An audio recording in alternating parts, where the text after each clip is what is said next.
नमस्कार. लाईफलाईन्स अँड फिल्टरमध्ये सर्वांचं पुन्हा एकदा स्वागत आहे. आजचा जो टॉपिक आहे, आपण पहिले एक जो व्हिडिओ टाकला होता की सायकोसोमॅटिक आजार म्हणजे काय, तर त्याच्यामध्ये एका मुलीचं एक्झाम्पल आपण घेतलं होतं आणि त्याच्यात असं सांगितलं होतं की त्या मुलीला म्हणजे जॉब करण्याची तिची इच्छा नसते, मनाविरुद्ध तो जॉब तिला करावा लागतो आणि ही मनाविरुद्ध घडणारी घटना यामुळे तिला कंटिन्यू सतत सर्दीचा त्रास सुरू होतो.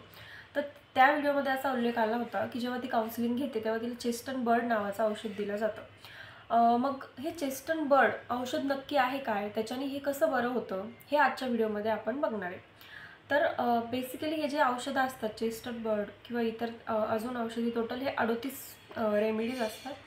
तर हे यांना म्हणतात बॅच फ्लावर थेरपी. मग ही जी बॅच फ्लावर थेरपी आहे ही डॉक्टर एडवर्ड यांनी इंग्लंडमध्ये खूप खूप वर्षांपूर्वी तिचा शोध लावला होता. याच्यात काय केलं जातं की जे जंगली फुलं असतात ते कलेक्ट करून आपले जो पाणी असतं पाण्यात टाकून ते उन्हामध्ये ठेवलं जातं. मग त्या फुलांचा जो अर्क त्या पाण्यात उतरतो, मग ते पाणी प्रिझर्व केलं जातं अल्कोहोलमध्ये टाकून. तर याने काय काय होतं की जे इमोशनल प्रॉब्लेम्स असतात ते सुद्धा हील होतात. त्याच्यानंतर जे पर्सनॅलिटी रिलेटेड प्रॉब्लेम असतात, आपल्याला भीती वाटते, कधी कधी पब्लिकसमोर बोलताना आपली धडधड वाढून जाते, असे अनेक प्रकारचे प्रॉब्लेम हे जे या रेमेडीजनी सॉल्व्ह होतात. त्याच्यात टोटल 38 रेमेडीज असतात आणि एक जे असतं ते एमर्जन्सीसाठी असतं. म्हणजे कुठल्याही प्रकारची जसं की आता एखाद्या व्यक्तीचं ऑपरेशन आहे, मग तो ऑपरेशनच्या आधी खूप घाबरलेला असतो, मग त्यावेळी त्याला ही एमर्जन्सी जी रेमेडी असते पाण्यात टाकून जर आपण 1-2 थेंब दिली तर त्याला थोडा आधार येतो, तो रिलॅक्स होतो माइंडने. किंवा कुठल्याही प्रकारची जी एमर्जन्सीमध्ये आपण हे वापरू शकतो.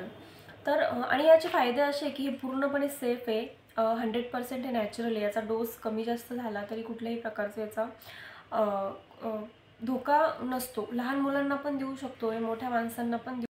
आता हे औषधं नेमके मिळतात कुठे, तर हे औषधं ॲमेझॉनला पण अवेलेबल आहेत. पण प्रश्न असा असतो की आपल्याला कसं कळणार ना कोणत्या वेळी कोणतं औषध घ्यायचं, तर याच्यासाठी आपण एक प्रोफेशनल गायडन्स घेतलं पाहिजे. आता हा जो बॅच फ्लावर थेरपीचा हा कोर्स कोणीही करू शकतं. मिनिमम 12th ज्या व्यक्तीचं क्वालिफिकेशन आहे तो सुद्धा करू शकतो आहे. मराठी आणि इंग्लिश दोन्ही लँग्वेजमध्ये हा कोर्स अवेलेबल आहे. ऑनलाईन पण आहे आणि ऑफलाईन पण आहे. त्याच्याबद्दल जर तुम्ही सर्च केलं थोडं तर तुम्हाला मिळून जाईल ते. ठीक आहे. त्याच्यानंतर पण गायडन्स याच्यासाठी घेतलं पाहिजे की जो प्रोफेशनल व्यक्ती ज्याने हा कोर्स केलेला आहे त्याला कळतं की कोणत्या सिच्युएशनमध्ये खरंच कोणतं औषध उपयोगी पडणार आहे, तर त्या पद्धतीने तो आपल्याला देतो. हे एक करू शकतो. आणि दुसरी